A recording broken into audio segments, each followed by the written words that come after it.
question is to Kandi. You know, nowadays with entertainers and money and investing, give us some advice on investing because you've sustained from your career, you've had money in your bank account, and I know people say they're rich, they become rich, but tell us, how do you stay rich, okay? Well, okay, it's multiple things. I definitely believe in multiple streams of income because when I was a teenager, I was afraid because we got our record deal when I was in high school. So I was always afraid of how am I going to be able to maintain this life because I didn't go to college. I was in high school when our career took off. So I was reading all these financial books and basically it said most millionaires have multiple streams of income and that's how they're able to stay that way. So that was my first thing I wanted to do. But then also is most millionaires, you don't know it. You know, so a lot of people didn't even know I had any money at all until I got on that show. And to be honest with you, I really don't even like for people to even know that.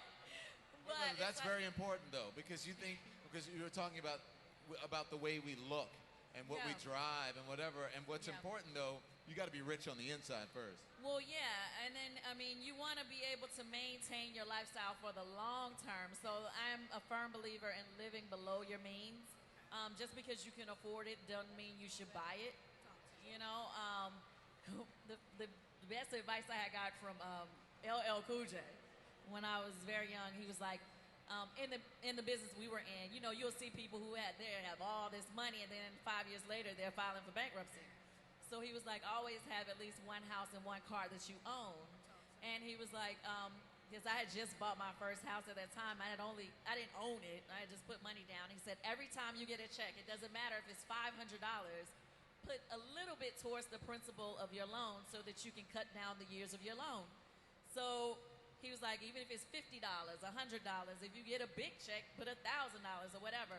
But, you know, slowly cut it down. So, you know, when you look at it, and when I went home and I started adding it up, and I was like, wow, I didn't realize that the loan that I had, I would have, you know, it was a 30-year loan or whatever.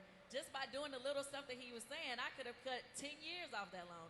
So let's say we're doing good, we're young now, we're able to do well for ourselves so we can put that extra money and pay our homes off. While we're paying homes off, we're also putting money to where we can get it later if we really needed it, you know?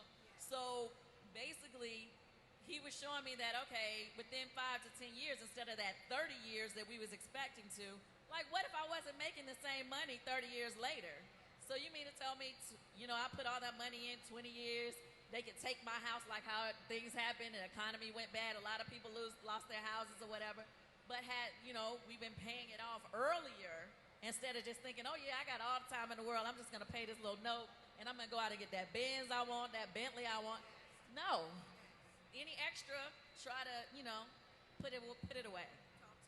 The best advice I got was it was secondhand. It was from Will Smith's dad. Really? He didn't give it to me. I read it. Will Smith said he had all these cars. Remember, because Will, I think, filed for bankruptcy. He lost his money in the beginning, and then he got it back. But he said is that he was buying all these cars, and he said, son, why are you buying all these cars? You only have one ass. I mean, that means you can only sit in one car seat at a time. And you only need one house at a time and one car seat. So